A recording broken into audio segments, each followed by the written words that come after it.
You watching the screen right now. You are the problem. Anybody else who's watching this is also the problem. But that's okay. Because I'm the problem, he's the problem, and he's the problem. Everybody's the problem, and everybody's at fault. Welcome to the Staying on Topic podcast.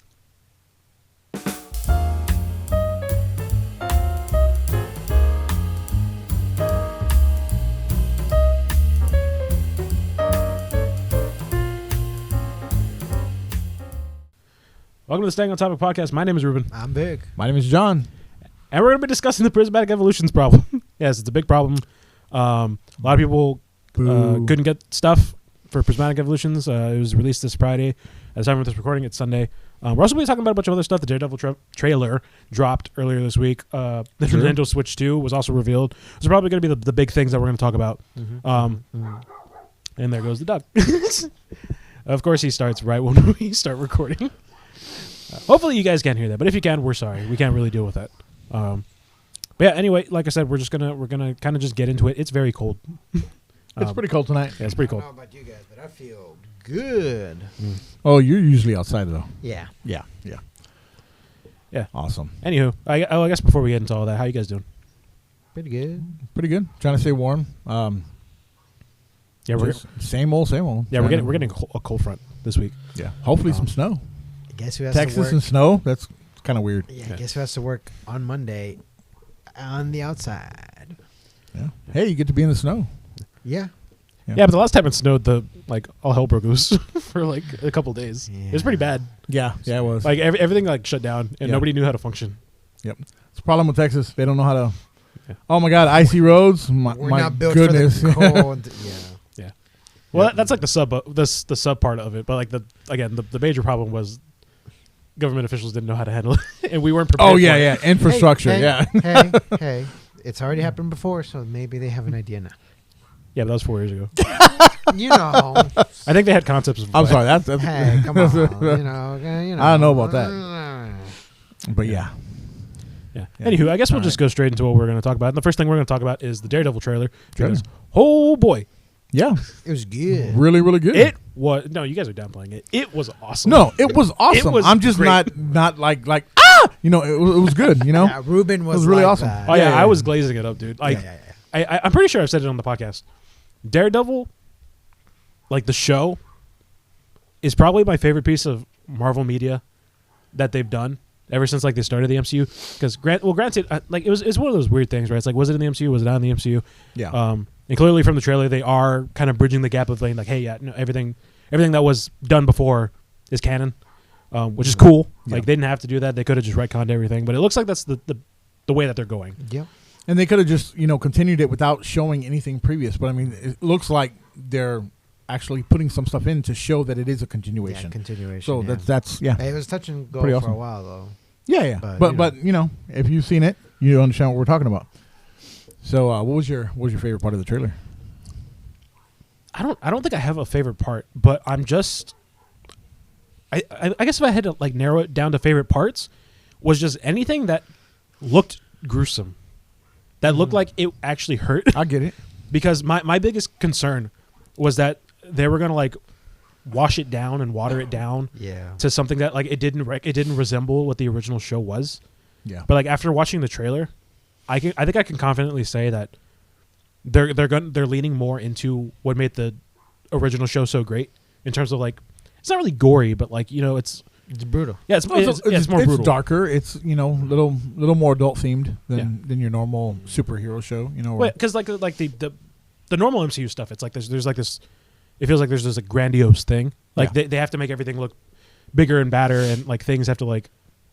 I don't know if whimsical is the word I would use. There's a level of PG. Well, not even just like that, but I mean like there's a. I guess they kind of like want you to suspend your disbelief, because like nobody in real life is flying around in a giant metal suit. You know, it's the same thing with like horror movies, right? Or not really horror movies, just other movies in general. It's like it's. To me, sometimes it's a little bit better, or it comes off a little better when something can be real, right? So, like Daredevil, everything in Daredevil could be done by someone, and so it kind of brings you in a little bit. I think I agree with you there. Like, I don't know if it's whimsical, but yeah, but that, it feels like there's nobody that actually flies. You know what I mean? Well, it's one of those things where it's like, There's a level of realism. Yeah, it's I guess the way I would describe it, and even then it's kind of like a stretch, is like it's grounded in reality. Yeah. Whereas like there's no guy who got bit by a spider and is like swinging around New York City. Unfortunately. Where it's unfortunately. Because that'd be awesome. That'd be awesome. But like, you look at stuff in Daredevil like Matt Murdock and Kingpin, that stuff like it could legit happen. Like I doubt it, but like maybe I don't know, maybe it could. But I think they deal with like I guess semi-realistic stuff. Not really like again, realistic it's a stretch. Right? But like I guess like somebody like Kingpin, especially what they're leaning in towards the show, potentially a corrupt politician who's using his like mayorship as a way of like controlling the city from like within, and maybe Matt Murdock trying to stop that, right, and even maybe potentially working together because the big bad in the show is going to be I think is Muse. That was his name, right? Muse. From what the trailer from what the trailer show. And honestly, I think he's a pretty cool villain. Like it's one of those things where it's like grounded in reality, but like it suspends your disbelief just like a little bit. Yeah. Because he kind of, in a way, he kind of resembles like an actual serial killer. Yeah, true. Like somebody who would kill you and then like drain your blood and just like paint pictures. Yeah. Like that's very like serial killery ish. That's more in the realm of realism than even like Daredevil or I mean I can see Kingpin. Just some guy corrupt politician who just happens to be pretty stronger than the average person. Yeah. But I think the only thing that I would say that about Daredevil is not really too maybe realistic is the whole, when he sees and the way he sees, with echolocation and stuff like that, if that's the way what it's called right now. But that's I would say that's the most unrealistic thing. But everything else about it I don't know. I think that's what's the big draw. Yeah. I mean, it was to me, anyways. On the going back to the original show. I was never a Daredevil fan of the comics or anything like that, and then, of course, the horrible movie that was made. So when the show came out, I did not want to watch the show at all. It's funny. I think it's just because I was young when I saw it, but I have like very big nostalgia. Yeah. And like I don't know if sympathy is the right word, but like I look back at that Daredevil movie with Ben Affleck, and I'm like, it wasn't that bad. It was pretty okay. But again, that's just me. Like. I also remember seeing that movie. Yeah, I own it on VHS. I think the only thing I remember from that movie is the opening shot of Matt getting hit with the acid. Or what was it? What was it that blinded him? It was that, right? Yeah, it's the acid, but I don't think he gets hit with it. And he like something happens and he like he like crashes into the vat. I can't remember what's the name of the bad guy. Bullseye. Yeah. Oh Jesus, the actor who's also in the show. Colin Farrell. I have no idea. No. Colin Farrell. Probably. Yeah.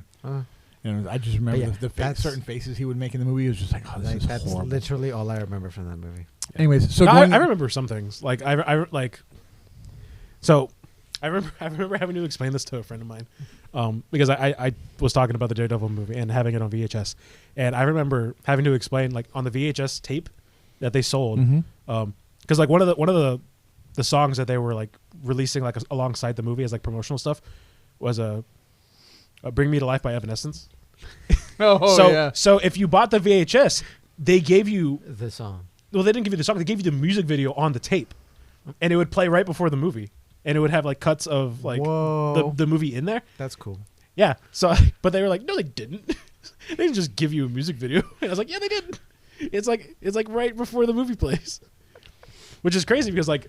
It's funny because like if you've ever seen the music video, like she like falls off the building and like crashes and dies, and then it goes immediately into Daredevil. I was like, okay, and I was like 4, 5 maybe. Yeah, I was like, oh, okay. All I can remember from that movie is this. I'm showing them something real quick. Little clip. I won't keep it too. Oh yeah, that is. Oh come on, that is not what I remember. Never mind. Let me see if I can pull it up here. It should show the little clip. It's like a 2-second clip. It's when he looks at him and he does this stupid pose, and like he sticks out his tongue and he goes, huh. Let's see if it shows it right here.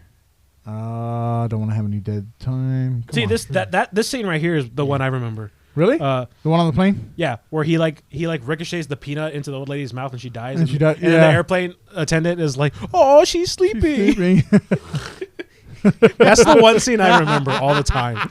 That right there. That scene where he's pointing to his head and looks like he's all crazy. That's all I can remember from that stupid movie. That's what I'm saying. It's like I know I get that it's bad, but like it's also like really good. Like it's so bad it's kind of good. I get it. So when the TV show came out on Netflix, I was like, oh, this is gonna be horrible. And then it was like, oh my god, this is one of the best shows I've ever seen. Yeah, Not because it was Daredevil, because it was a really good show. I like the whole the gruesome part, right? Like the fighting and stuff like that. It's one of my favorite things of the show. That's like the thing that it gets talked about a lot is like the fighting and the choreography because like it was just I don't think gruesome is the word, but it's just really well done. Yeah. But I still see people to this day like talk about the fight scene in the first episode where it's like all just one shot. Yeah, and it's just like a complete going in and out, and it's all basically like one take, and like how impressive that was. And I'm like, yeah, it's freaking awesome. Like it's really good and it's really well done. And you know, I'm glad they brought Charlie Cox back as Daredevil. I'm glad they brought back Vincent D'Onofrio for Kingpin. I'm even glad that they brought back the Foggy Nelson and Jonathan. Oh yeah, Jonathan Berthel. John Berthel? Yeah. I'm so happy that they brought him back because when they made Punisher on Netflix, it was so good too. And it was just like that was one of my favorite characters from Marvel Comics. And it was like, man, this is cool. They had a movie before that, and the movie was not that great. You know. And the series ended up being really, really good. So now having both of them, when I saw them in the trailer, it was like, oh, spoilers, but we're talking about that in a little bit. But yeah. I don't know. Overall, I think it was really, really fun. It's a really good trailer. Yeah. It's been a while since I've seen Daredevil. So. What? The show? Like the show. The show, oh. Yeah. So. I think I rewatched it last year in preparation for that, which I'll probably rewatch it again. Just to like go through it. Cool. You know? Cool. Yeah. Because I remember when season 3 ended, knowing that they weren't going to do anything else. Yeah. Being so pissed off. Yeah. Because they leave it up. They leave it to where there was going to be a 4th season. But that's when the whole Disney Plus stuff was going on, and they were like, we're just going to make our own streaming service. And then they took down all the Netflix shows, and then they put them on Disney Plus. Was that recent? Wasn't it longer than that, or no? No, it's been a while. No, that's what I'm saying. It's been a while since. Yeah.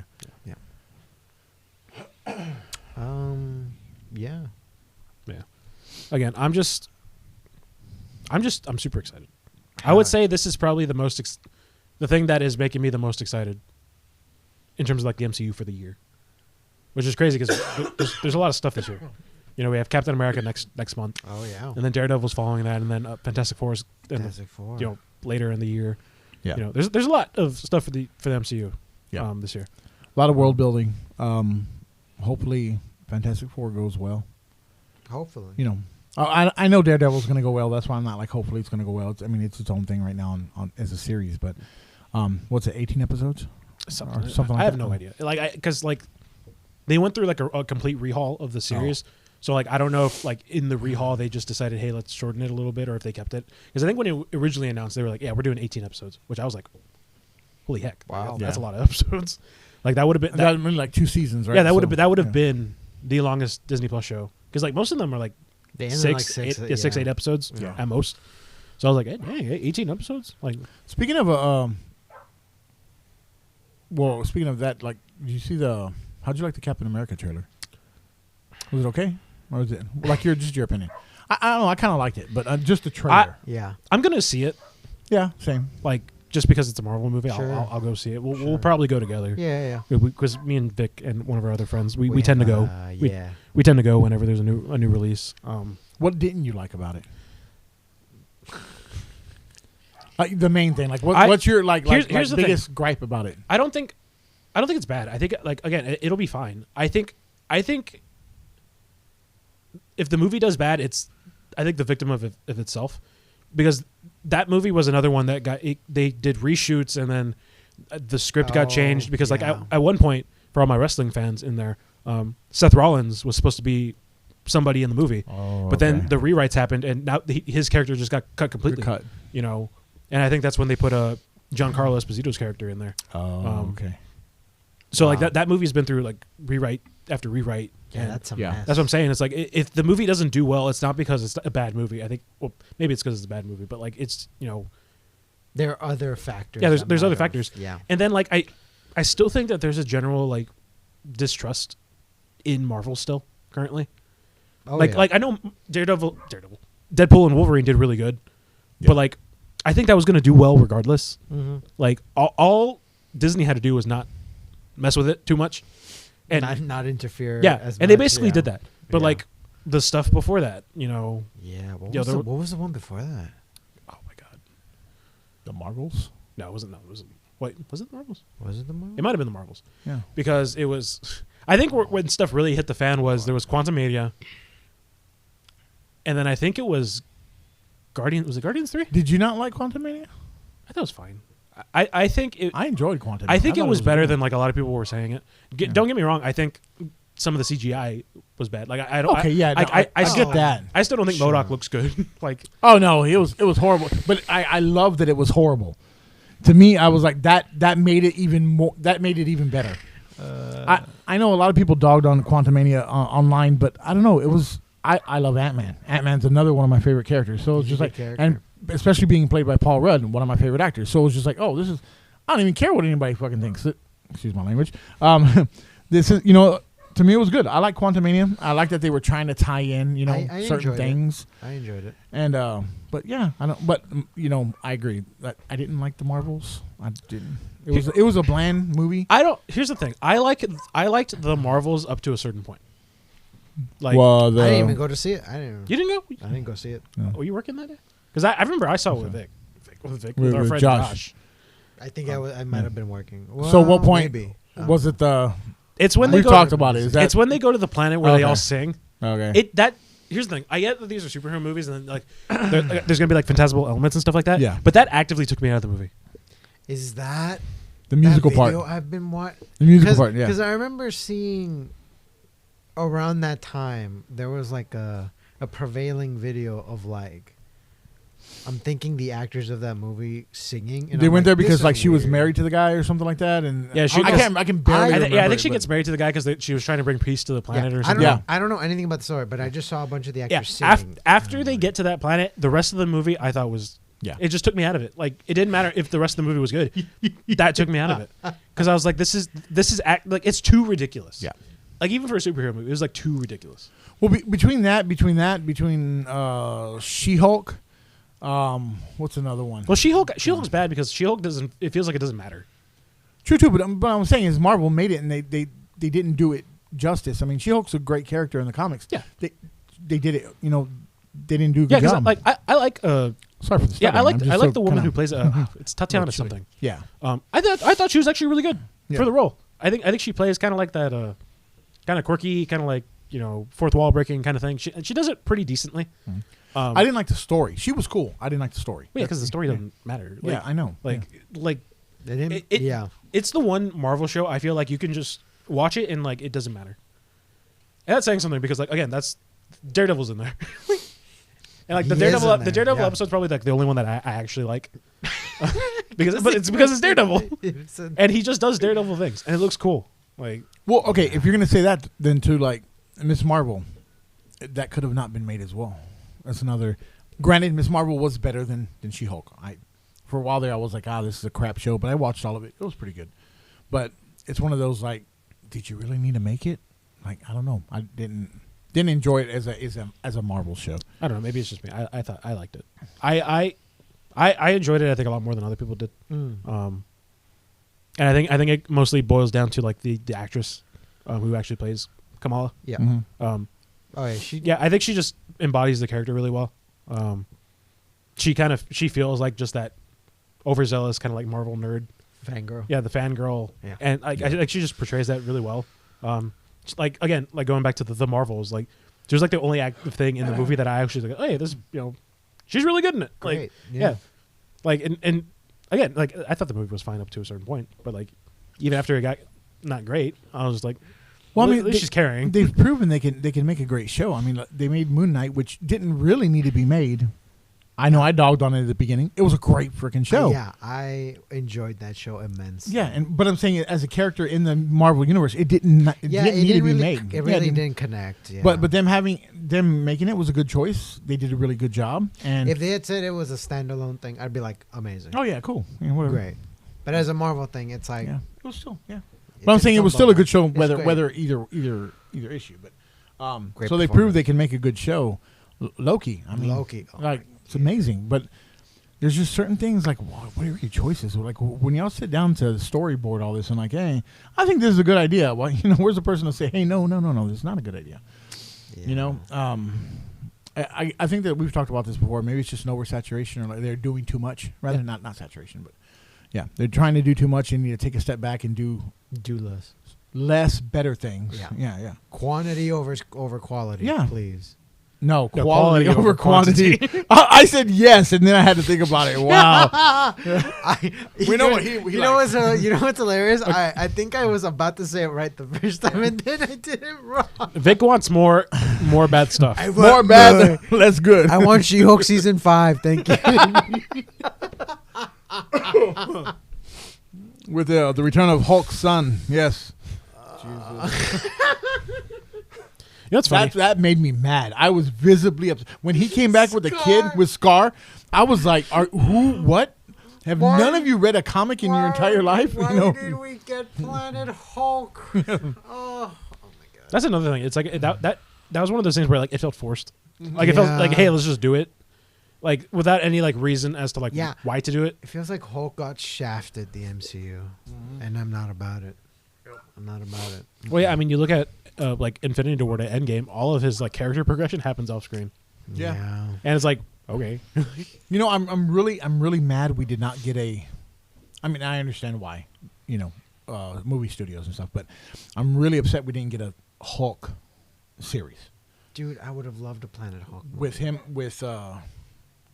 can't remember his name, but the actor. Yeah, Mark Ruffalo. Mark Ruffalo, thank you. I thought I was thinking of the one before him. No, gross. Edward Norton. I like Edward Norton, but I didn't. Yeah, he was an okay Hulk. No, but Mark Ruffalo. I mean, it's he's in the MCU. I mean, it would be awesome to have every other character had a movie series or at least one movie. You know what would have been the perfect time for him to have a movie? It was at the end of Ultron and before Thor Ragnarok. Yeah, when he was by himself. Yeah, when he was by himself. Yeah, of course. That would have been the perfect time. Yeah. Show him go off to the other planet and, have a kid. Hey, great. That'd be awesome. Yeah. It would have explained everything instead of people being like, oh, what's this? This ugly looking CGI thing. Anyways, sorry on Daredevil, ended on She-Hulk. Yeah, we apologize. So, yeah, I don't... Look, all I want Daredevil to prove is that they can make good stuff. Yeah. In terms of a show. If you just sit down and really just think things out. Take your time. Give enough episodes to like where the story feels complete. Because I mean, you can argue that's also the case. It's like they just don't have enough episodes to do stuff. Yeah.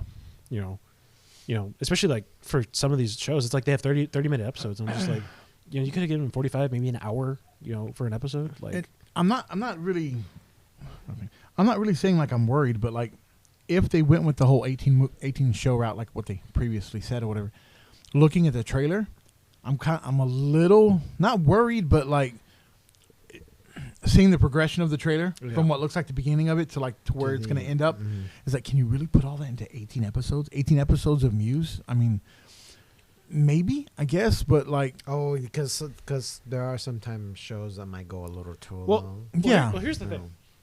I don't want them to try to stretch it out too much and then it end up being bad. What if it is still we don't know. We didn't. Yeah. We could look it up, but this could only be one season for the trailer. Yeah, and we could look up how many episodes it is, but we don't want to. We are. But like if they did do 18 episodes, it pretty much starts off almost kind of towards like the end of where they probably wanted to tell the story originally for season 3. So like if you did stretch it out to 18 episodes, you could use 6 of them to tell this like. Not like a rushed story, but like the story you would have done. They're gonna Full Metal Alchemist it? Maybe, I don't know. Ooh. Like basically do like take like 6 of the episodes and do like season 4 of what you would have done would have done. That's and then do the 12 episodes or With whatever the actual- with the new stuff that you want to do. Ooh, that'd be kind of cool. Or hell, you could split it into 2, get like 9 and 9. 9 episodes you give to like the first half where you're telling the story, And then the other 9 because like that's because in the trailer they show like Daredevil like throwing not throwing but like his the part of his mask like falls. You can end that at the halfway point and then tell the new story after that. The new story after that. That'd be Because clearly there's been time that has passed from when the story is taking place in the show from when he fought Kingpin like the first time or for the last time. You know, for the first last time.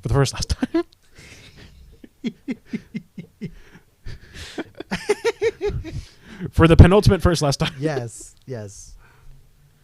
But yeah, I don't know. Like, I like I said, I don't know if they're still doing the 18 episodes. I remember that was the thing that they announced like when they first did the announcement. When they Like, first did it, right? like before I even think they had like a storyboard of like what they were actually wanting to do. They might have changed their mind. Like you can always backtrack. You don't have to. be. You don't have to do stuff. Could be anything. They might not even have announced it yet. So Yeah, for all we know. Like, and granted, you know, maybe they'll do multiple seasons of the show. You know, they could just do that. that'd be great. Because like I look at that says 9, but that was that's like according to 2 sources. Make sure it's gonna not be, Google. It's going to be no. They already said they shortened it. Charlie Cox talked about it. They shortened it from 18 to 9 episodes. Okay. And a couple of things have been shown. Like what they were going to do is make it 2 seasons. See, just do what I said. Marvel, No. you can have that for free. No. 2 seasons with 9 episodes Each? total. Total. Oh. So 6 episodes the first season and 3 the last season. No, they wouldn't do that. It was like 3 different websites said that. That's why I was like, ooh. No, but you wouldn't have a Probably 3 episode season 2. That seems redundant. Well, I mean, I could see them doing a 6 episode. They've done that before. Oh, you know what? 12 episodes would be like the sweet spot. Yeah. True. But I don't know. Charlie Cox did come out and say, yeah, they did, and other people. I mean, They moved it from granted, 18 18 to 9, episodes was that is kind of That long. seems a little. That's So that's basically the length of like a DC Arrow. Even if they show. just did 9, 1 season, cool, awesome.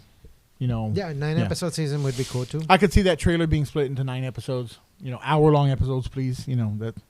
Yeah, that'd be kind of cool. I don't know about hour-long episodes because like 45 to 50. Whatever. because I don't want it to drag out. Yeah. Because like there are some Marvel shows that were like that. It's like it feels like they're filling time. Of course, but 30 minutes is too short. So you know what I mean? Like close to an hour. Yeah. 50 minutes, 55 minutes, whatever. Yeah. I mean, depending, however they do it. Yeah. As long as it's good. Yeah. Again. Yes. Again, I just want it to be good. It's probably going to be good. Yeah. And if it's not good, well, then I'll just deal with it. Yeah. There ain't nothing I can do about it. Hey, to be fair, everything Daredevil's it's been pretty good. It's been pretty good. Yeah. So, let's hope. Yeah. All we can do is hope. Anyway. Yep. Yeah. So that was our Marvel talk, I guess. Yeah. With Daredevil and like Sort of, just the rest of the Disney Plus era stuff. Yeah. I guess we'll move on to the second thing before we get to our main topic. I guess I don't want to say they like shadow dropped it, but like Nintendo like released the teaser trailer, I guess, Switch 2. for the Switch 2 after it was getting leaked all over the place. Yeah. Because leave it to everybody else to like leak the stuff and then force Nintendo's hand. Yeah. Basically, like, fine, here. Yep. Like that's basically the equivalent of what happened. It's like, hey, can you show us the thing? They We already know what it looks like. Can I see the They thing? got bullied into Yeah, it's like, release. all right, fine, here. It's like there you go. There you go. You can see Oh my God. you can see the thing. And here's the thing. I think the Switch 2, it looks real slick. Like that thing looks good. Yeah, it looks really good. Looks real like sleek, kind of like professional.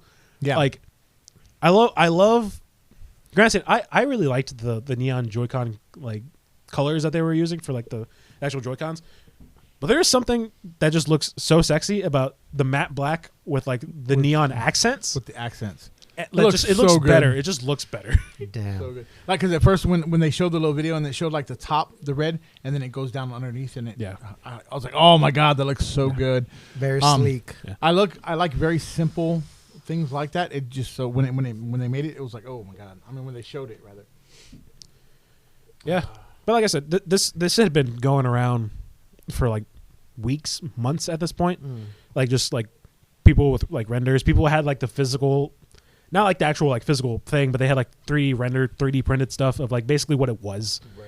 In fact, it was some big tech convention that had just recently happened where they basically had like a version of it. Yeah. Which a lot of people were saying that was the thing that like stemmed them just being like, hey, I guess we'll just show the trailer. Like, again, like I don't know, Nintendo kind of just like does it to themselves. Yeah. It's like they wait too long to do stuff, and people just kind of find out on their own, and they're like, okay, I guess like we'll just do that then.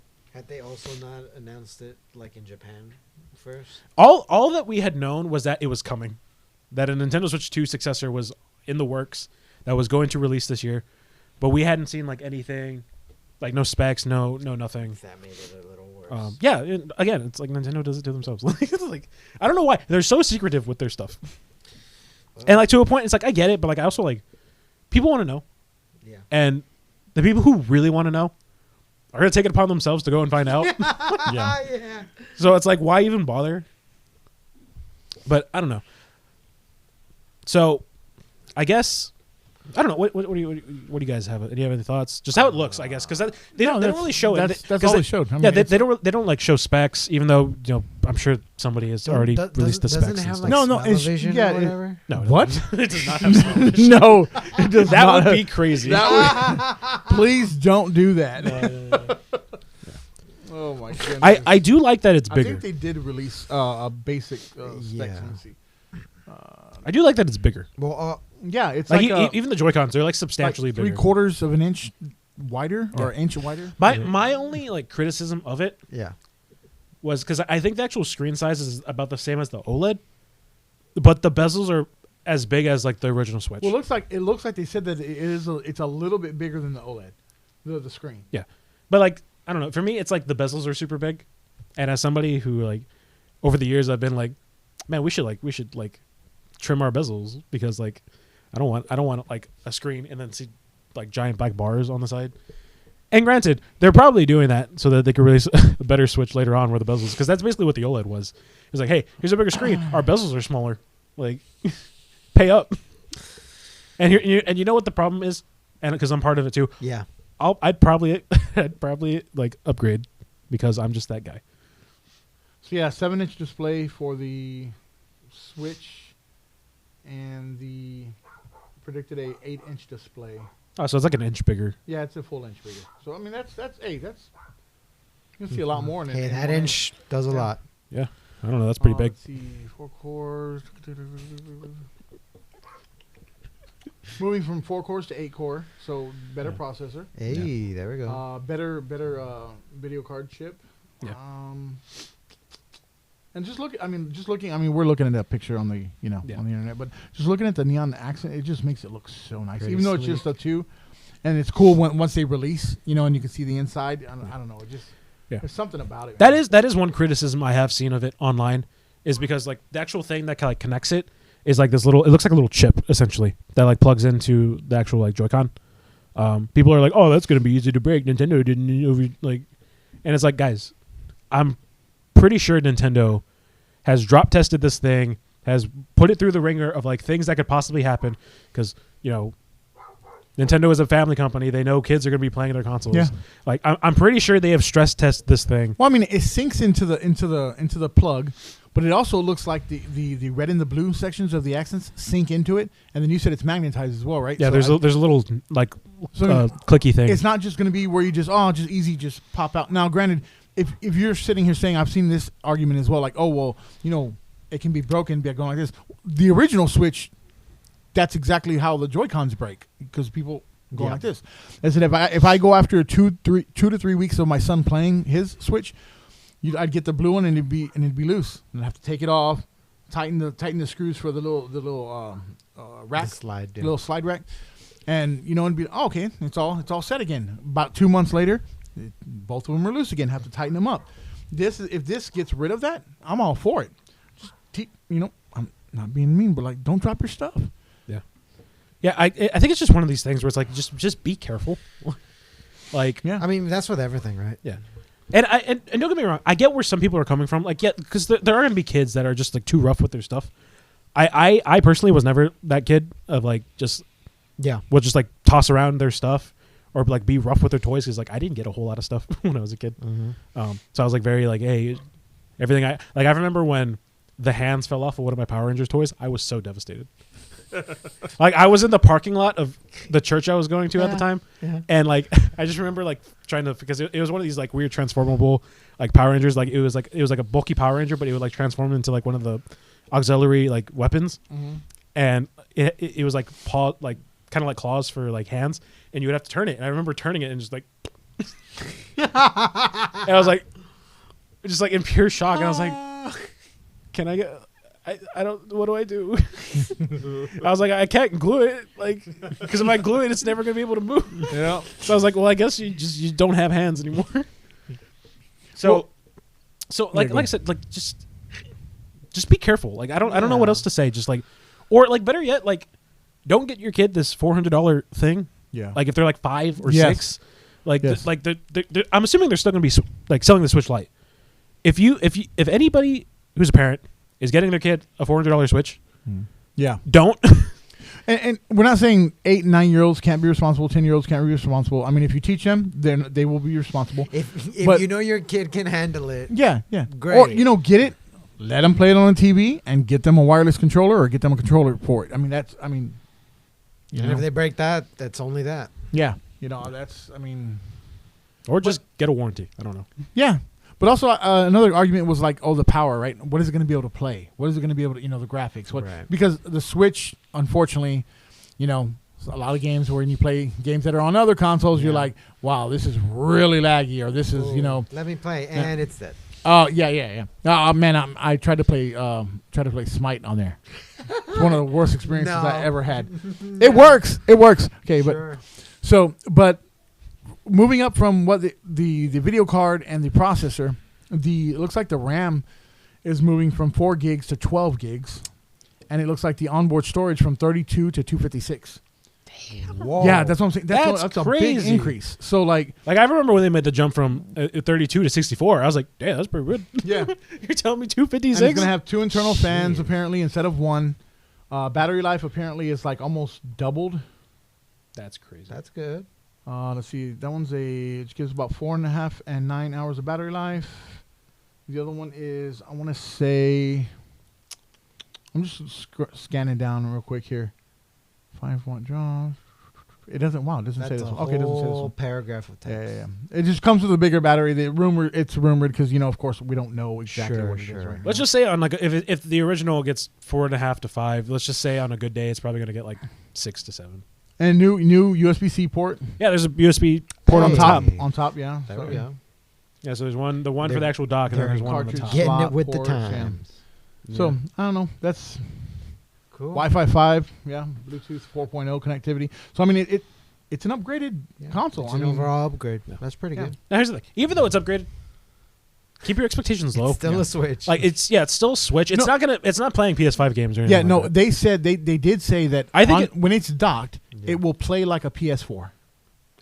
Which, docked. here's the thing: that's not bad. No, that's not bad at all. Like there's some really good looking PS4 games. Yeah, people were like, "Oh, who wants to play a PS4 game?" It's like, dude, do you not going from a Switch to a PS4? That's crazy good. Not even that, but like there's some PS4 games that have PS5 HD upgrades that look the same.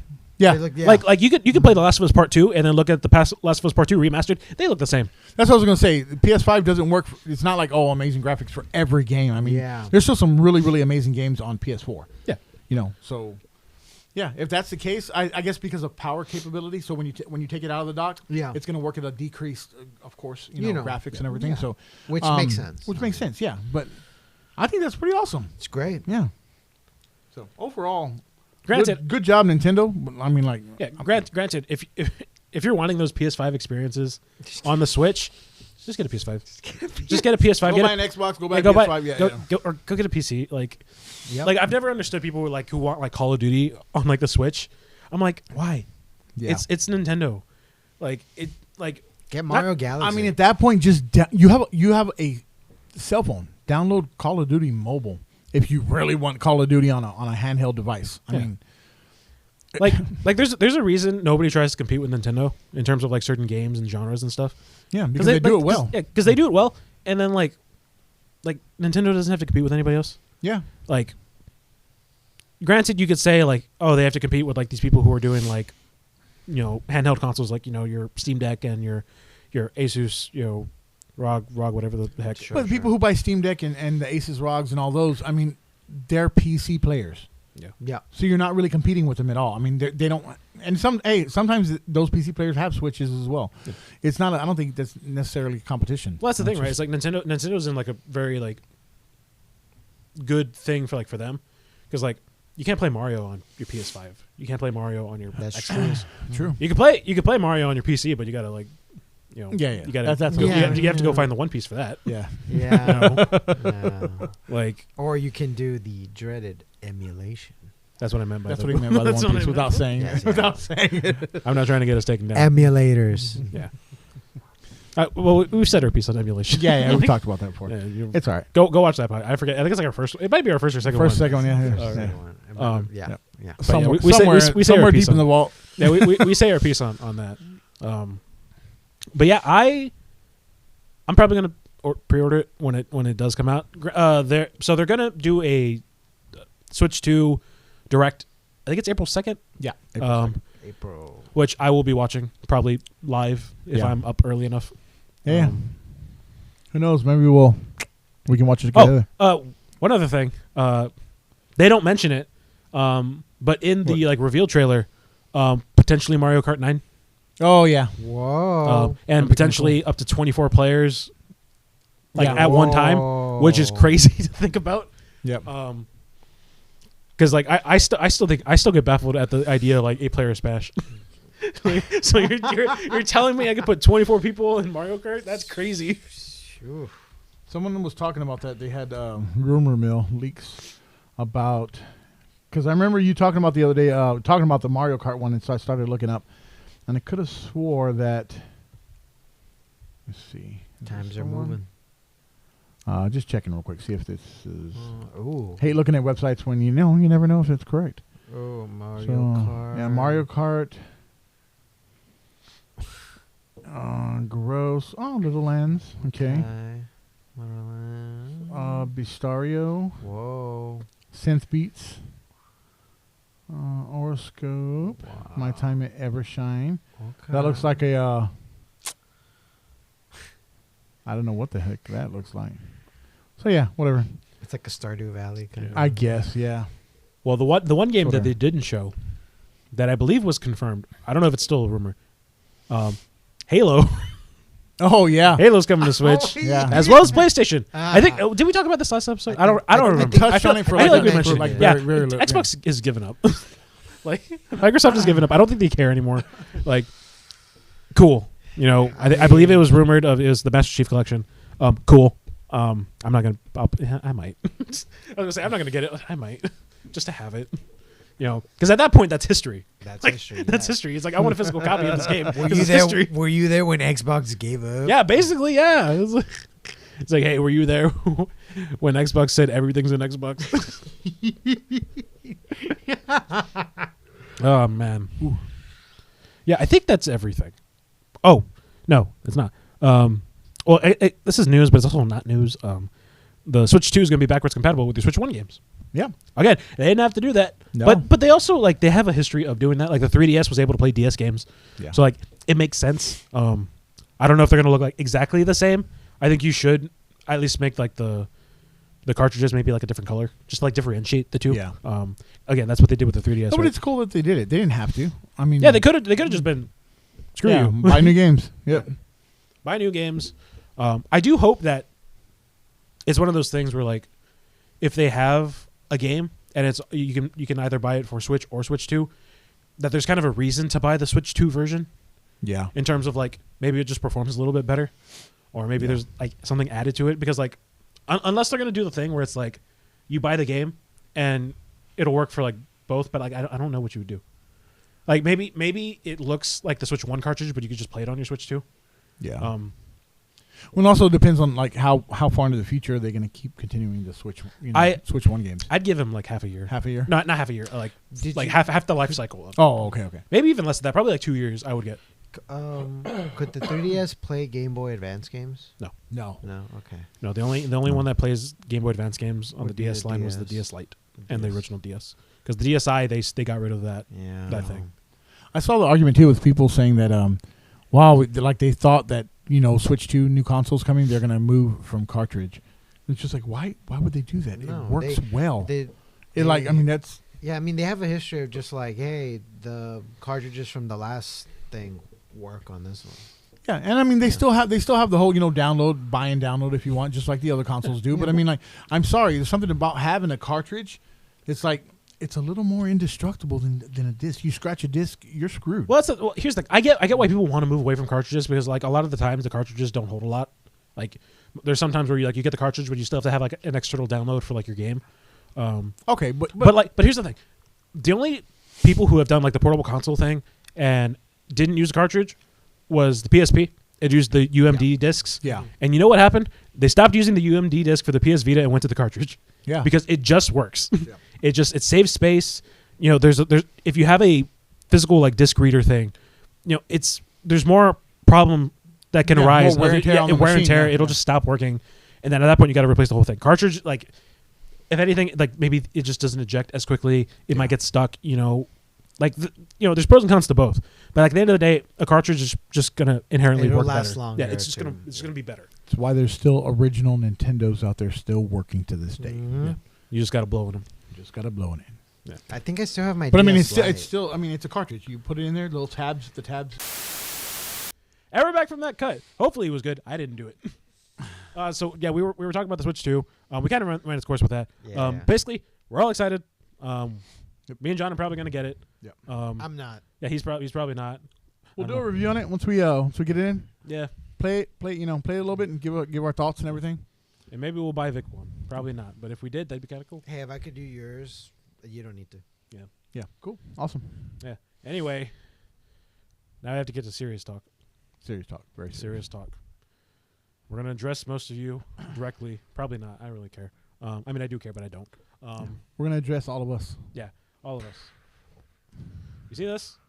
This prismatic collection poster thing? This prismatic evolution. Yes. Most of you don't have this and probably will never have this until they reprint it. Now, this is a problem. I was Yeah, trying to big keep problem. it straight. And I probably just Big triggered you by some of you by doing that. Anyway, Yeah. I don't think it's a secret. I think people who are in the know about what's currently going on with this situation, they're not happy. And for the people who have been living under a rock, Prismatic Evolutions, the most recent Pokemon TCG set, just released on Friday, and Yep. Mm-hmm. boy, did it release. Yeah. It released. That's a word for it. It released and then it didn't release. It was gone. Yeah, it like went away in the night. Yeah. Except it was 10:30 in the morning. And It was said, gone. "Look, we're here." Now they're all It gone. Blinked and Yep. oh boy. LinkedIn, it was gone. Yeah, so we're basically going to talk about like our stance on the situation. Yeah. And I guess kind of I don't know, maybe help people kind of find like who to blame. Yeah. So Everybody. yeah, I mean, here's the thing: everyone's to blame because we're all at fault. Even like we're kind of at fault to a degree. Yeah. Because it's yes, because like we're kind of part of the problem, right? Yeah. Because I had to buy that because I wanted us to open it because like I think this is going back to Surging Sparks. I think we opened it once here and then we never saw it again. Yeah. Like I bought that in the hopes of just opening up Prismatic. That was pretty much it. But I wouldn't really consider that being part of the problem. I mean, if you had come and shown like Well, John, like 10 of them. yeah. Well, I mean part of the problem because like we're how do I explain this? It's part of the problem because like it was fear of missing out, which again is a part of the problem. True. So I guess if we should state anything, let's start from the beginning. And by the beginning, I mean pre-Prismatic Evolutions, Surging Sparks, even like maybe a little bit Stellar Crown. So, yeah. But I think it really happened during Surging Sparks Surging because Sparks, like Stellar Crown you can readily get like even like before the holidays we were opening it pretty regularly. Santa Claus brought us the 3 ETBs. Yep. You know, it was just something that you could easily get. You know, it wasn't too hard. It wasn't until Surging Sparks where like you just couldn't get it. Like I think I got 1 ETB, and then I think the packs that we opened on whatever episode it was, I don't remember. That's how long ago it was. Yeah. and that was it. And I never saw Surging Sparks again. I couldn't find it anywhere. That's why we were opening Stellar Crown, past Twilight Stellar Crown, Masquerade. Twilight Masquerade. I think we Obsidian Flames. Yeah, we did Obsidian Flames. I think we even did like Temporal Forces, like Once, maybe, yeah. just whatever I can find, because like we couldn't find Surging Sparks. Yeah. And I think that's where a lot of the problem kind of started, because there was just people looking to get that one Pikachu card, because that was like the big chase card, and everybody wants the big chase card. So the easiest thing was like, hey, scalpers go and buy out whatever they can, and just resell it and do whatever they want, upcharge however they want. But I think that's the catalyst of what started. But I think we're in a much bigger issue now, in terms of like the state of the card game and stuff like that. Well, you don't really think it started with like the 151 stuff? Sort of? Yes and no. Even more recently, though? I mean... Yeah, but I feel like I think it's more recent now, but like when 151 first came out, I don't think it was that big of a problem. Big deal. Like, I remember getting an ETB like when it came out. I even remember getting I think, I remember some of the 6-pack little booster bundle things. Yeah. Like, it wasn't that hard to get. Like, it really wasn't. Even like Paldean Fates, like that was another like big one. Yeah. I never had a hard time getting Paldean Fates, and that's probably like the most equivalent that I can give to like Prismatic Evolutions. Yeah. Because at the end of the day, for anybody who's like just trying to get the evolutions, like if you're like me and you're like a player, Prismatic Evolutions it's a glorified reprint set. Yeah. Which is good for the players who need cards. Yeah. Or like they want higher rarity of some of the cards, like because in Prismatic there's like the Pokeball and the Master Ball, like kind of like cards that you can get of like cards that are good. Yeah. It reprints some of the at least a couple of the better ace specs, like Prime Catcher, because at one point when Prime Catcher first released, it was Temporal Forces or Paradox Rift, when they started doing ace specs again. Prime Catcher was like a $30 card. Yeah. And then they reprinted it, and now it's like, I think $3, $2 maybe. Like, that's inherently good for the player. Granted, what's good for the player is not right now what is good for just the general collector, just somebody who wants to just open the product. Because that's pretty much what you're seeing right now. Yeah. Is not necessarily, you're not looking at it from like the player's perspective. It's more so the people who just want to open and enjoy opening cards. Yeah. Because maybe they just want to see if they can hit the Umbreon and like the cool chase cards. Because there are people like that, the actual like people who play the game is such a percent of a percent. We're not that big. Granted, we're getting bigger, but at this point in time, I think it's bigger. It's bigger. It's bigger than it's ever been in terms of like people playing the game, but it's still like very small in terms of like if I had to give it to a percent. True, but I mean like what I mean is like I think the players are a minority compared to the for sure. scalpers and collectors. Yeah, 100%. We're like that. We're not even a thought in terms of like the people who the amount of people that just buy it just because or they want to pull some cards or like you said just they want to fill up their binder, right? They want to they want to collect them and be able to have all of them, and that's But I also want to reiterate that there, and this is something that me and John had, because we talked about this yesterday off camera, and we had like a pretty decent debate. I think we kind of came to like a middle ground of like kind of where we stand, but. I want to reiterate that there's a difference between somebody who's investing in the hobby for like in the long run and people who are actively scalping. Because to me, those are two different people. Yeah, you're trying to make a quick buck, or you're trying to because the people who are scalping are just trying to make a quick flip. Yeah. Like they're just buying something at MSRP and then selling it for triple the price.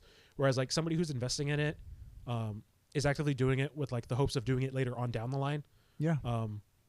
Even right now, the people who are like actively investing in Pokemon, they're not investing in Prismatic Evolutions because I'll get to that in a second.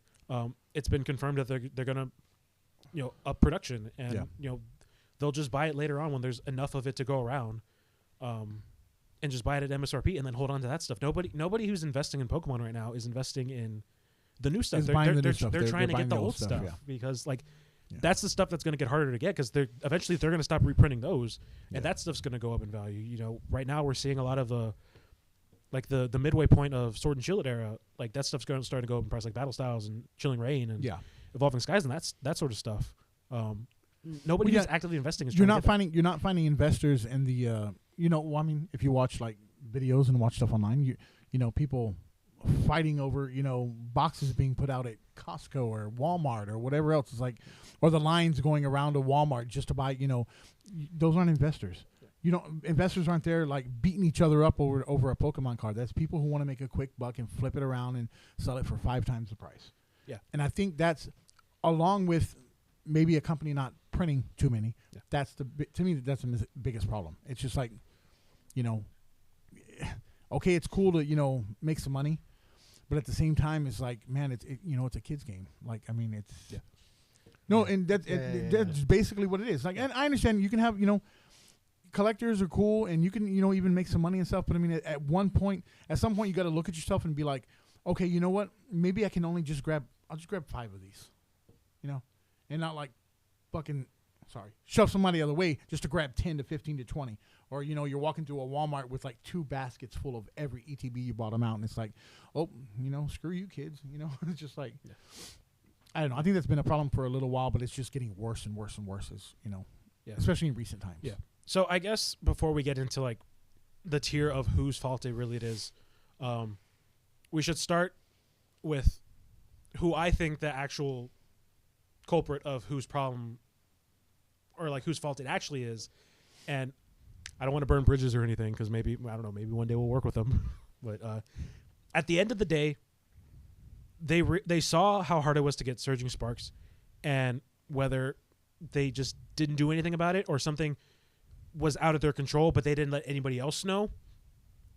The main people at fault, and again, regardless if you think the scalpers are the problem, they are a problem, but they're like a sub of a bigger problem. The actual problem was there wasn't enough product being printed. There wasn't enough product to go out. So at the end of the day, the main person who's at fault is Pokemon themselves. And the reason I say that is because Pokemon basically came out and apologized for not doing enough product. Well, I looked at the apology, and it didn't necessarily say they apologized for not making enough product. They apologized for saying, sorry, we're out of product. We'll try to make more. It was more a sorry that you can't find it, not a sorry that. Yeah, but John, let's be honest. It's because they didn't print enough. I think to be like, oh, they're sorry because you couldn't find it. They couldn't find it because they didn't print enough. Yeah. Yeah, I know. Yeah, this is the conversation we had yesterday. Well, because I'm on the opposite end where I'm like, okay, so say they printed enough or they printed in overabundance, scalpers would just buy more. Yeah. And there would still be no product left. Sure. That's what I believe. Oh, so I think inherently that makes scalpers the main part of the problem. Because I mean, if there were no scalpers, I mean, it wouldn't matter how it would be a little bit harder to get, but you still might have found something, a little bit more than just one poster collection. It's just like, I don't know. That's just, like I said, that's just my belief. It's an opinion, but I don't know. Vic, what say you? Sounded like you wanted to say something. Well, it depends. What did the actual, like, can I read what they? Yeah, so I'll read it out. Yeah. I'll read it out because I do have it just pulled up. Okay. And I get why you're saying like. They worded it weirdly. Yeah. That's so basically, this is the full statement. So it's in like little chunks. Sure. So we're aware that some fans may experience difficulties purchasing certain Pokemon trading card games, Scarlet and Violet Prismatic Evolutions product at launch due to high demand impacting availability. We understand this inconvenience can be disappointing for fans, and we are actively working to print more of the impacted Pokemon TCG products as quickly as possible and at maximum capacity to acknowledge this. Reprinted products are expected to be available at participating retailers as soon as possible to help ensure more fans receive opportunities to access. I'm not going to say Scarlet and Violet. I guess I just did. Scarlet and Violet Prismatic Evolutions. In addition, more new products from Scarlet and Violet Prismatic Evolutions lineup will be launching in the coming months. We'd like to thank the community for their continued support and patience as we work to deliver this highly anticipated expansion to fans. And that was the full statement. That was a full statement. So do you see why that sounded to me like? Oh, they didn't really say sorry.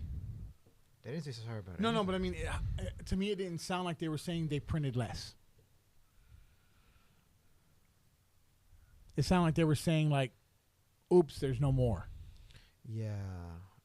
Because of the high demand. So I don't know. So maybe I'm just giving you like me just going off of what they said. It it just sounds like even they were like, wow, there's not a lot. Let's print more, right? I mean, it gives me like heavy corporate speak of like, hey, we also found out that there wasn't a lot alongside you guys, and we'll we'll make up the tail end of it. I mean, from what you read, it doesn't really say they were like, yeah, sorry for not printing more. Well, I don't know if I said No, that. no, If they, I'm the one that said sorry. Yeah, I didn't say Oh, they said okay, sorry. okay. My bad. Yeah. Should have Yeah, I mean- specified. no, a but little bit. the reason I'm saying that they're at fault is because Pokemon doesn't admit anything. Like there are things that go on in like the community, especially like on the TCG and VGC side, when it comes to like people getting disqualified or things happening, and they don't say a thing. Like they kind of just leave it up. So you're saying them admitting this? Yes, them admitting saying, this. hey, is saying, they knew they were at fault. Yes. Okay. That's why I'm saying is like I get it. Pokemon never admit to anything. And how you said it, and he said, using corporate speak, right? Yeah, Yeah, it's very that's kind of corporate it's speak, very yeah. I get it. very So corporate yeah, speak. I can roll with that. It's they didn't make enough. It definitely sounds like a PR thing. Where Yeah. it's like, we gotta put something out there. Yeah. Which unfortunately, like you said, almost like they outed themselves for doing that. Yeah. Well, the reason I'm saying it's their fault is because they saw how bad Surging Sparks got, and then they kind of either they just couldn't do it and didn't say that they couldn't do it, or they just actively didn't make enough. Again, after seeing how Surging Sparks went, it's like you should have you should have anticipated it much. Yeah. And like when you see YouTube videos of people who run like LGSs and like who are like have distributors and stuff, them actively getting less product, that to me it looks like, hey, we aren't printing enough for some reason. Whether again it could, for all we know, it's something that has to do with the people that are making the cards. Maybe like there's some problem with the actual like card making process. Well, okay. So the other thing is, was there only problems on this side, or was there also problems in Japan, of like not? Well, Japan, like they're on a different release schedule. Yeah. So like Prismatic Evolutions, I think is it's like I think 1 or 2 sets of a different thing. Yeah. What was the Terrestrial Festival? Yeah, right? Terrestrial Festival. So that came out like a month or 2 ago. Okay, sure. But what I'm asking is, do they also have problems with them not having enough? Not there. Right. Here? So then The people buying Terrestrial Festival here, that's a different issue. Yeah, well, not even that, but like the people who are making the Japanese cards and the people who are making the English cards are two different. Yes. People. Yeah. Like Creatures handles the English sets. I don't think they have anything to do with the Japanese cards. Well, but people buying Terrestrial Festivals, it seemed like just as many people bought the Japanese version that you could tell the Japanese version there were. So I get where you're coming from now with the Prismatic now. You could tell there were a lot of cards made because lots of people here have Terrestrial Festival. So, of course, I mean, a lot of people in Japan are going to have them as well. But, I mean, if you're having a lot of Westerners have it and making content on it and doing crap loads of pulls on it, you know that they made a lot of Terrestrial Festivals. So whoever did Prismatic, screwed the pooch and, they just didn't make enough, and so... Yeah, so I get it now. Yeah, that makes sense. Because it was around the same. It wasn't that long ago. Well, here's the thing, right? Like I'm saying, they're the most at fault, but I'm not saying the scalpers aren't a problem either, right? Yeah. It's like a domino effect, right? You don't make enough product, the scalpers are going to come out, and then because they came out and they're buying up all the stuff, the people who actually want to just collect, or like maybe they want to complete their master sets, or they want to just maybe their kid just wants an ETB. There's kids. It's a children's card game. The kids want stuff. Yeah. But I think also like so. It's like if we also look at it, I think when I was looking at it, it's like, okay, well, yes, they might not have made enough, but that's the company. And I was more looking at like to place the blame on us as consumers. And I was like, okay, the top of the list would be scalpers. That's why I was like, okay, well, maybe it's the scalpers, because if they were not there, there would be not plenty of cards to go around, but there would be a lot more cards to go around. I think there's another issue. We've talked about this, getting into this kind of thing that hopefully soon we can talk about. Being able to obtain cards, so like distributorships, right? The amount of that's where people are running, and you were talking about LGSs being able to go and get cards. The amount of cards that you can get basically depends on your relationship with that distributor. So, you could have the same amount of money as some other, small shop, big shop, whatever. But if you have not built a relationship with that distributor, you're not going to get any cards.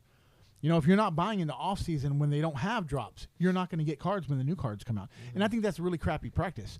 I mean, it basically gets like these guys posting, you know, you saw them all over you know, that's the ones that I was bringing up, right? You know, they're like, oh, yeah, I received 900 ETBs, you know, and like, and it's like, holy crap, like this game store that's pretty dang popular, they got like 10. You know, it's like, so that's why the whole scalping thing just really, really, really irks me. Maybe that's why I was hung up on the scalpers. But yeah.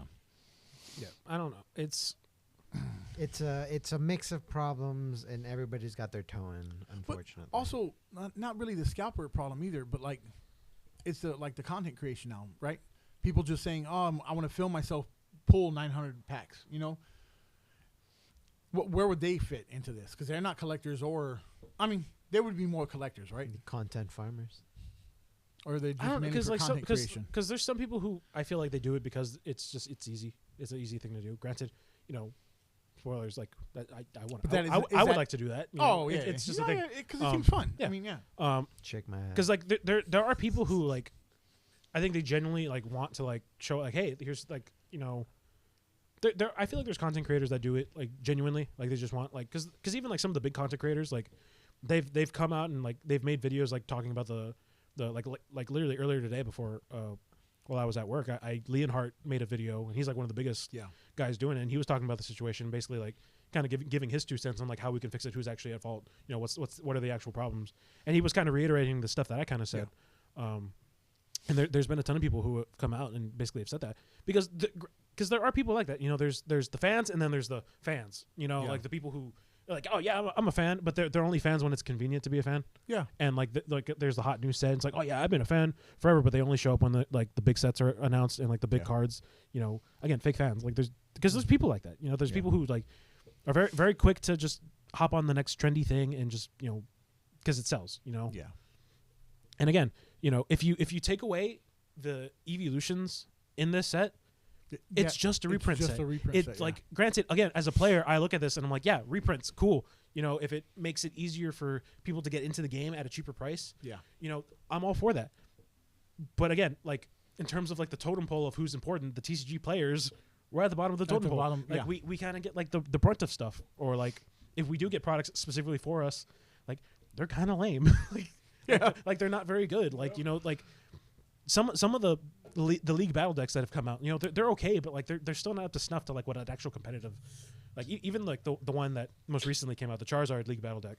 You know, Charizard right now is a very viable deck. I think literally as we're recording this, the Birmingham regional championships that happened in Europe, you know, I think Charizard won that today. I could be wrong. Don't quote me on that. I forget who the guy was. Never mind. But it's, you know, clearly it's still a competitive viable deck. Yeah. But you know, they make the league battle deck, but it's still like it's competitive enough. Yeah. But it's not what you would take. Like you wouldn't take that deck, you know, the full 60 card deck. You wouldn't take that to like the regional. You know, you would need to change stuff out and work with it a little bit. Optimize it. Yeah, maybe at like your local game store, you could probably do fine. You know, but like if you're trying to get serious about the competition, nobody's bringing that. You know, so again, like the TCG players, we're on the bottom of the totem pole. So like, this doesn't really, Prismatic Evolutions doesn't really affect us unless like, you know, the evolution cards are like really good, and unfortunately, none of the evolution cards are very good. Yeah. So like, who cares about? I think I saw all the evolutions. I was like, even the evolutions, they're just reprints, right? No, they're those are brand like those are like the only like new cards that are actually in, like most of them. Like I said, it's mostly reprints. You know, it's the special set that we get like that's just reprints. You know, I guess if I had to equivalent it to something, it's like Paldean Fates. You know, it's a bunch of reprints, but they throw in shiny Pokemon to like, hey, here's the collectible thing. So, question: do you think they're going to resolve this for Journey Together and print more cards? I hope so. I would really think that would be the smartest thing for them to do. I mean, Journey Together comes out in March. I mean, you basically have 2 months to fix this. Right. Because Prismatic is because by then the new Prismatic set will be Prismatic is pretty much going on until I think it's going to be coinciding at the same time. Yeah. So like I'm pretty sure I think there's going to be stuff still coming out for Prismatic at the time Journey Together comes out. Well, they I was looking that up today. They said that there's going to be some Prismatic stuff coming out in March, then some Prismatic stuff coming out in May, and the last of it will be coming out. It's going to be some kind of I don't know, collection set or something like that in September. Yeah. So I was like, so it's going to be like an all year, pretty much half a year. Well, yeah, because like I said, it's basically a reprint set. Like with a few good stuff. So it'll just come out as they don't really have a. So I mean, by the time the new set comes out after Journey Together, which is they said the next Scarlet and Violet, it just said Scarlet and Violet 10 because there's no name for it yet. I don't think. Yeah. Don't quote me on that, but it's going to be like sometime in like late 2025 or mid 2025, summer 2025. Yeah. I don't know because like I want to give Pokemon the benefit of the doubt and be like, okay, maybe they see it's a problem, we'll print more. Yeah, but like, there's also been pre-orders for Journey Together for ETBs and they're like $300. Like the booster boxes are going for like $300, and the ETBs are going for like $150, which is basically it's way above MSRP. Yeah, so in a perfect world, I'd like them to have maybe more than they would need, but at the same time, it's Journey Together, they're bringing back the trainers Pokemon. Yeah. And there's going to be the special illustration rares with these Pokemon and their trainers. Yep. And people are going to look at that and they're going to overhype that. And that's another problem that a lot of people don't really take into consideration. Is just like how overhyped this Prismatic Evolution set was. Because again, if you're not looking for the evolutions, it's like, who cares? Yep. Like there's some really cool like reprints and illustration rares for like stuff that that came out earlier. Like they did all the ogre ponds. They have like new the mask ogre ponds. They have like new like illustration rares, but like I don't think they look any better than like the ones that they had before. But that's just me personally. I don't know. I'm very particular about my art and like which ones I play in my decks and not, because I'm of the opinion whatever art that you like the most is the card that you should play. So like there's some people that play the highest rarity card, and I think the highest rarity card it looks ugly as shit. Like I mean. You hear me said it multiple times if y'all watch any of our pack openings. Sometimes I'm like, it's just a hollow, but I'm like, wow, that's a pretty card just because it looks nice. I mean, sometimes they're nicer than or just basic cards, basic prints. Sometimes honestly, I don't even really cool. Sometimes I don't even read them. I just like that looks cool. Yeah. So I mean, that's okay. Going back to them not having enough product. I mean, which of course jacks the price way up. All these people who the scalpers who are trying to sell them, like today, I saw one go for, it was sold for, or it said, last 3 sold or whatever for like $185. Oh. And it's like that's an ETB which should sold for like what 55? No, 50? 50. Yeah, 50 is MSRP. So it's like that's 100, 250%, 300%. Like that is just so insane to me. Like so like. Print some more cards, Pokemon. I mean, like print some more cards, Pokemon, and people you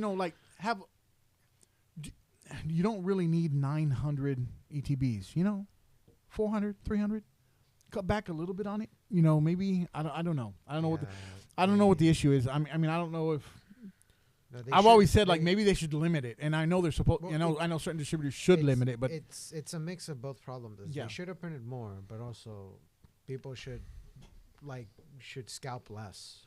Okay, that's what I'm saying too. It's like a mix of things. But also, I think it's also a bigger issue of that person who bought it today for $185. You're part of the problem. Oh, too. 100%. Oh yeah. Like if you were not doing that, it would not be $185. People need to stop buying scalp things. Yeah, Well, it's like when I was talking about at the beginning of this. I bought that because of FOMO. Because I was like, I'm not going to be able to get Prismatic because I just want to open it once. Yeah. Like for us, like granted, I got that at MSRP. Thank God for local game store. We got connections. I wouldn't say that, but I wouldn't say that, but like, I was very lucky to get that at MSRP. That was funny. But it's the people who are buying it at these prices, they are part of the problem. Mm-hmm. Now, I can sympathize with it for a little bit. If you are just a general person, like if like say Vic was the one who paid $185 to get the ETB, Vic would never do that. But I'm just saying, like anybody who is like Vic, beautiful man, who goes and they pay that. Yeah, I have no sympathy for you having to pay that. Now, because I've seen people also do this, people who do have LGSs because they didn't have enough inventory, but they can't meet their pre-orders, having to do that, having to go and buy. That's a scummy thing to have to do, but like, unfortunately, that's just the thing that has to do. Because again, a lot of these local game stores, their distributors weren't giving them enough. I mean, even if you say you wanted some of the reprints, right? Or you just like, hey, I wanted maybe to hopefully I pull a card or something, and you're just like cool, and hey, okay, well, it's $150 right now for a $50 box. I have the extra cash. I'm just gonna do it this one time. I'll buy 2 boxes, and maybe you pull some stuff you need. Hey, cool, and you're done with it. But yeah, but I think the people who are like just looking for specific cards, they just buy the cards outright. Oh, that's true. Because like nobody, that's true. Nobody's buying overpriced cards. Yeah, nobody who's playing the game is actively buying the packs to try to rip their cards genuinely. They're like, I need this card specifically. Yeah. Let me just anybody who's playing is just buying the cards outright. Like no player is dumb enough to do that.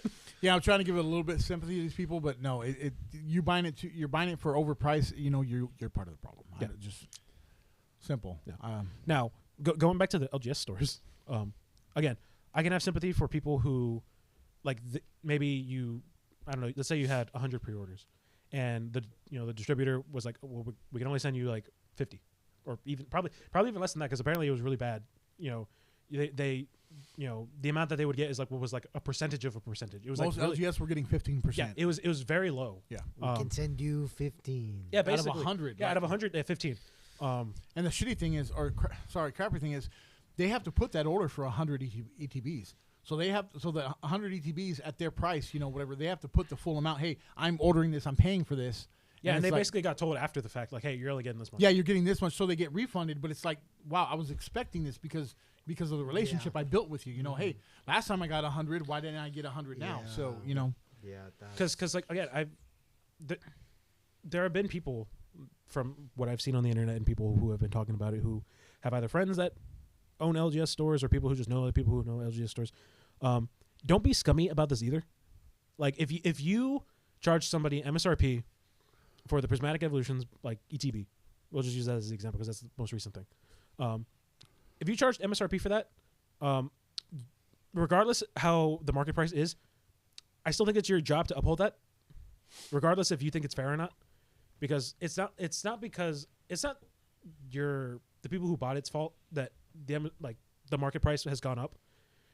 Yeah, just because people are buying it for $150 in ETB doesn't mean you need to charge 90. Because make your money, but yeah, because there's people who they see that how the market is like $150 and they're like, hey guys, I'm sorry, we're canceling the pre-orders and we're re-upping, we're gonna repost them, but it's gonna be at market. Like that's not cool. Like don't do that. Like that's not cool. Like I saw Pokemon video and he was talking about some because he's a very popular guy who owns his own like online store. I like watching his videos because he's very straightforward and he tells it like it is.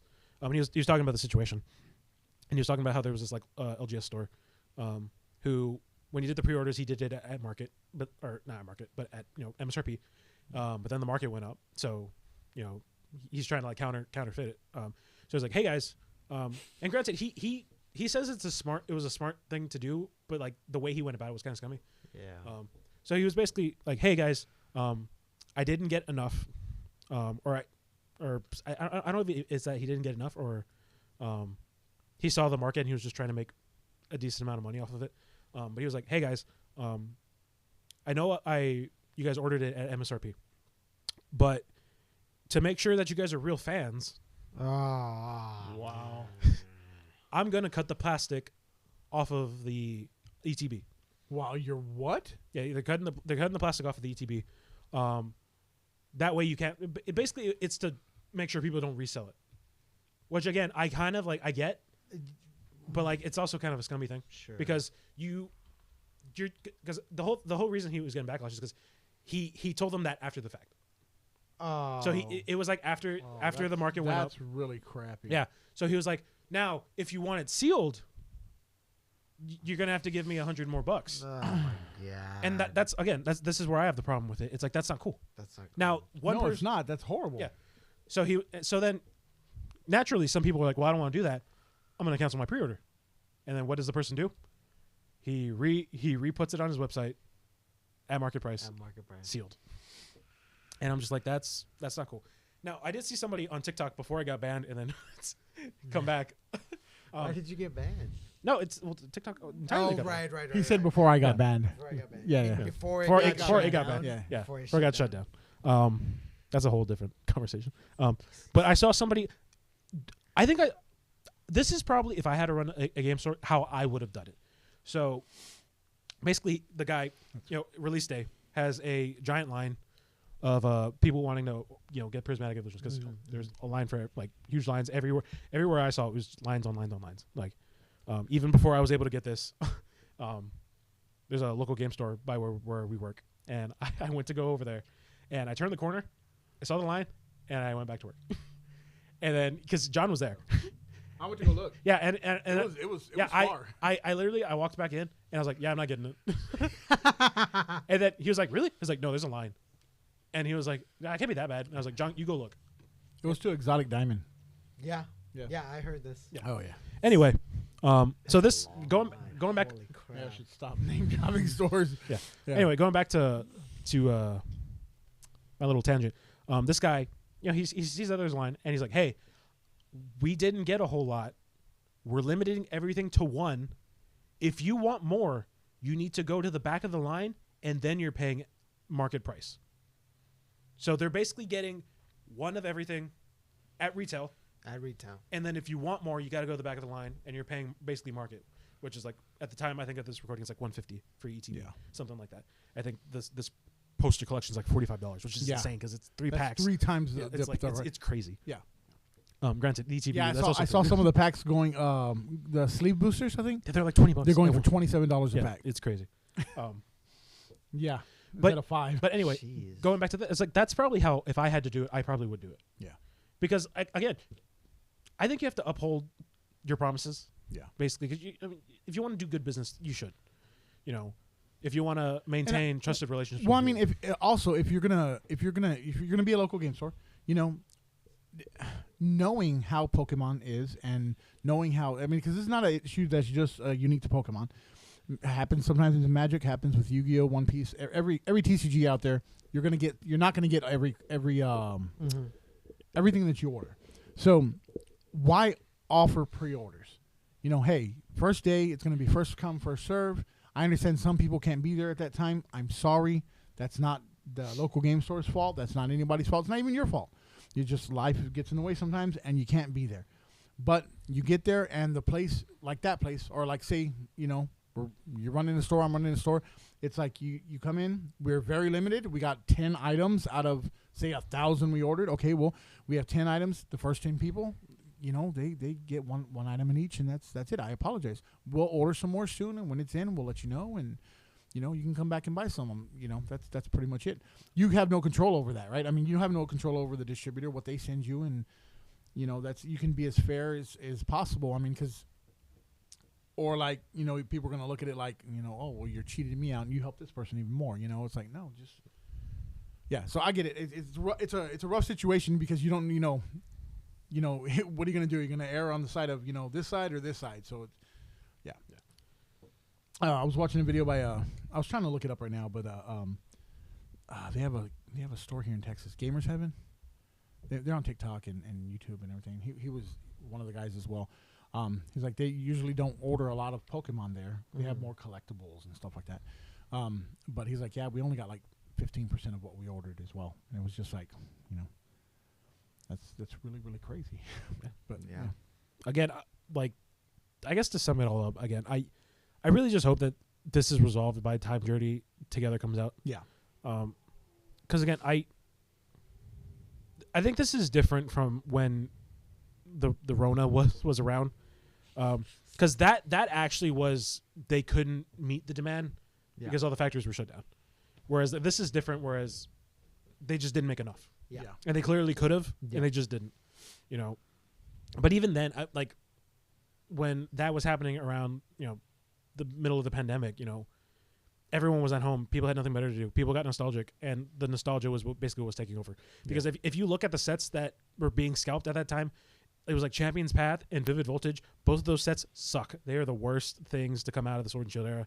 Like, those are actually terrible sets. So, like, I didn't mind them getting scalped because I was like, I'm not buying them because these sets suck. There's nothing good in them.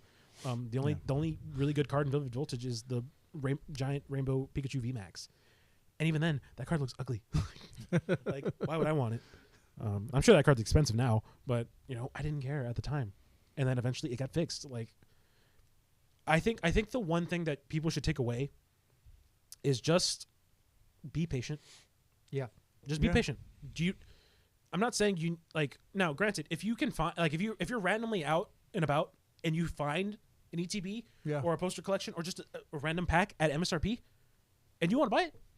But like, don't go to TCG Player and buy these overpriced ETBs and boxes because it's not worth it. Like again, Pokemon has clearly said, hey, we're gonna try to fix the situation. Yeah, they're making more. Yeah, you just gotta wait. Yeah, just be patient. Like that's the only thing. Like if I had to say anything, it's just that. It's just be patient. Speaking on that, I was watching a TikTok the other day. This guy walking through a. I don't know what it was. It wasn't a Hobby Lobby, but it was one of those stores, which is off department store. You know, sometimes where they have like, you'll run into sometimes like, wow, there's some old packs of Pokemon or Yu-Gi-Oh or something like that, right? And every once in a while they'll have new sets out. And he's just walking down. He's like, he said, just off chance. And he's walking down, and they had like a couple of tins and a couple of, celebration sets. And right in the middle, they had 4 ETBs of Prismatic just sitting there. And he's like, wow. He's like, yeah. He's like, I'm gonna take them. He's like, no, the store was dead. He's like, nope. They're there, right? Yeah. People didn't think to go to off stores like that. Then they just happen to get we had that one store at the the other store that you used to work there. Yeah. Places like that. You never know when stuff like that will just randomly have a new pack. Yeah. We're like, wow. Yeah. Yep. Now again, another thing that could probably be done to like resolve this issue is like, because a lot of the like local game stores kind of do their part to like limit people. Yeah. The problem is the big box stores don't. Like Target does to like a degree, but like Walmart doesn't, Costco doesn't clearly. But Target just started doing that like just recently this past year, or maybe. Well, no, they were doing it a little bit during COVID. During COVID, okay. Oh, I hadn't been there in a while to buy it. They did, then they stopped, and then they started bringing it back. Yeah, because it got pretty bad there for a while. But like Target, Costco is Target's like the only store or big box store that's like actually like on it. Walmart doesn't care.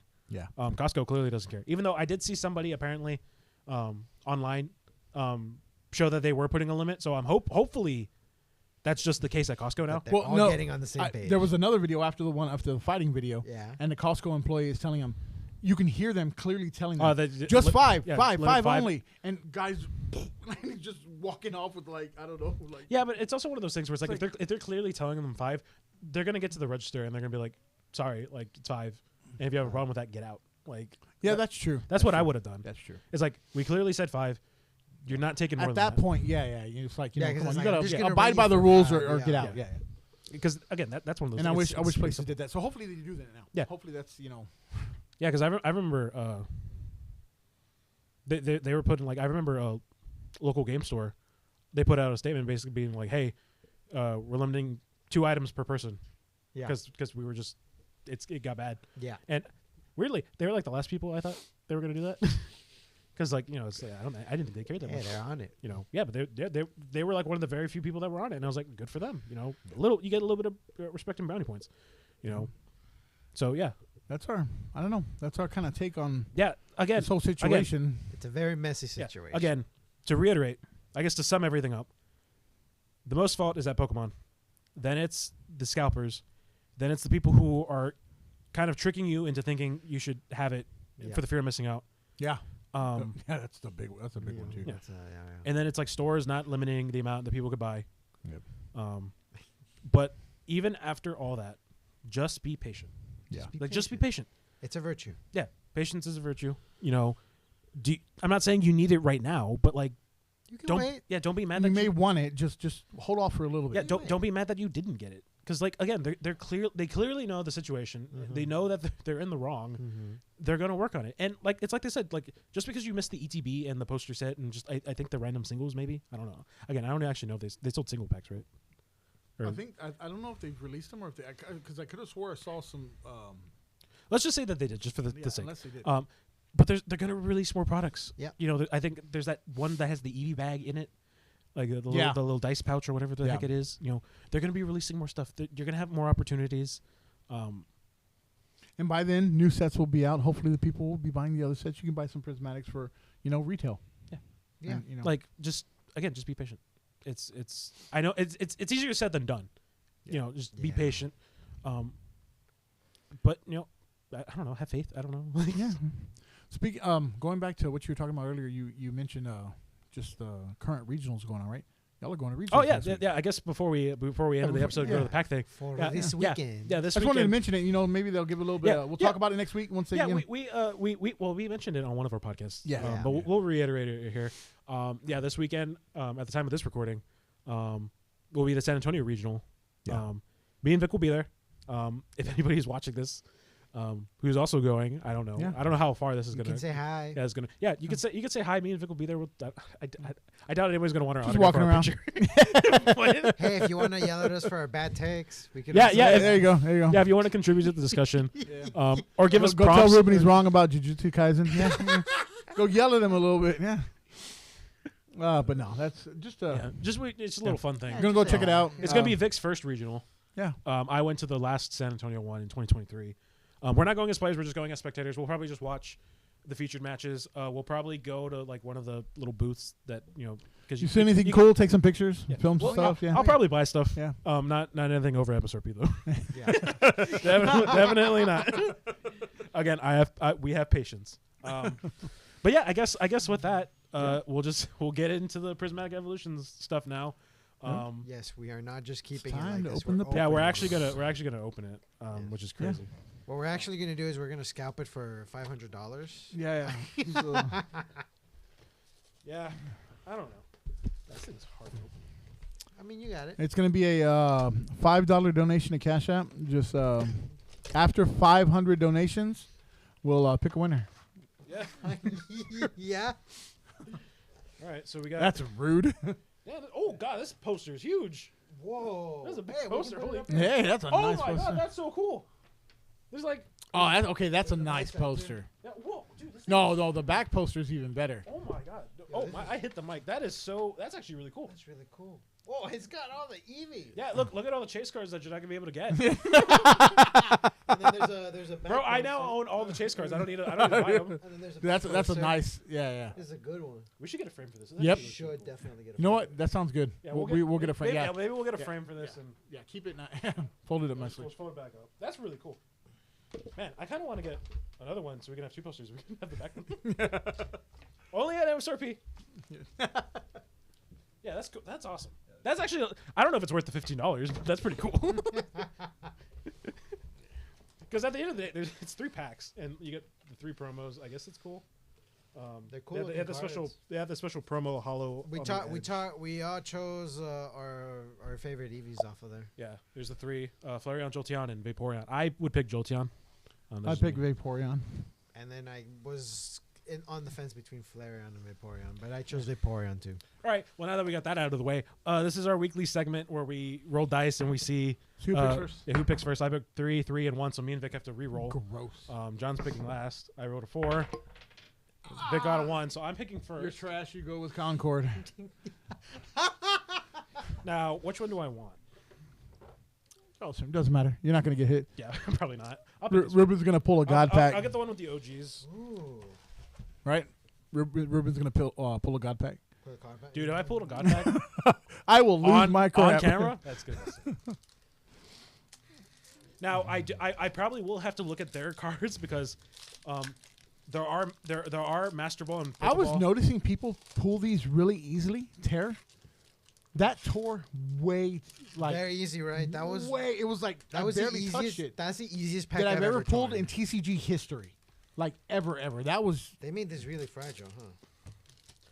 that's some new wrapper. Maybe. Yeah, it feels different. It's right? different. Yeah, Yeah. it's kind of a different kind of film. Anyway, the code packs for the My bad. the code cards for the packs will be somewhere right here. Dark energy. You can enjoy that. Ooh, did you get the hollow? No, you didn't. No. I thought you got hollow. That's another thing. There's hollow There's energies. hollow energies. Yeah. There's hollow energies. Yeah. Yes. Yeah. I say that like I've never seen one. Of course. All right. Anyway, I got a milk tank. Professor's research. Again, I'm just kind of glazing, but this is a new professor's research with Sycamore. They gave some of the people who hadn't had professor's researches. So I think Sycamore has one, and Professor Elm has his. That's good of them. They didn't get the full arts, but they'll probably give them. In a They're different set. moving up in Yeah. the world. Yeah. Aromatisse, Noibat, Techno Raider. Again, this is a reprint. This has been reprinted. I think this is the second time it's been reprinted. Yeah. Diplin was last. Earthen Vessel. This is huge, actually. that this got reprinted. This used to be a $5 card at one point. Now it's like 50 cents. Oh, I got a Rotom fan Pokeball. So we'll count that as a hit. I also forgot it's 102. But now I'm at 3 because we'll count the Pokeballs as We'll put it at the end, the total instead of the. Yeah, and then this is the regular reverse holo, and then I got a holographic Leafeon. So I got a hit. So like I said, the Pokeballs will count as a hit. We're not gonna obviously we didn't get the reverse. energy. Yeah, we're gonna count the reverse energies. We as wouldn't hits, have counted them anyways. Okay, so Vic, your turn. Cool. I got Baneri, Mm-hmm. Professor's Research, Pinsir, Yep. Black Belt's Training, Mhm. Reggie Gigas, Yes, sir. Carmine, Mm-hmm. Great Tusk, Mhm. Great Tusk Great again. Tusk again, Roto Stick, and Umbreon. Damn. So Vic didn't get. Story of my life. Yeah, it's just a reverse holo. Just reverse, yeah. That's nice. Yeah, it's just Very because cool. it's No, just. that's it. Nice look, cards. Look very cool. I will say this, Vic. If you got this in the Master Ball, I think this is like a $500 card. If you had gotten it in the Master Ball, it's like $500. Me and my luck. So anyway, Vic still at 0. What else is new? All right, so we have a Lit Leo. We have a Dracloak. Yep. A Duraludon. Professor's Research with Professor Elm. Professor Elm, right? Yeah. Cool. Then we each got a Professor's Research. Ogre's Mask. That's a cool card. Yeah. Never seen that one. That's That's a bad card, but it's a cool looking Oh. card. Cool looking card. Kieran.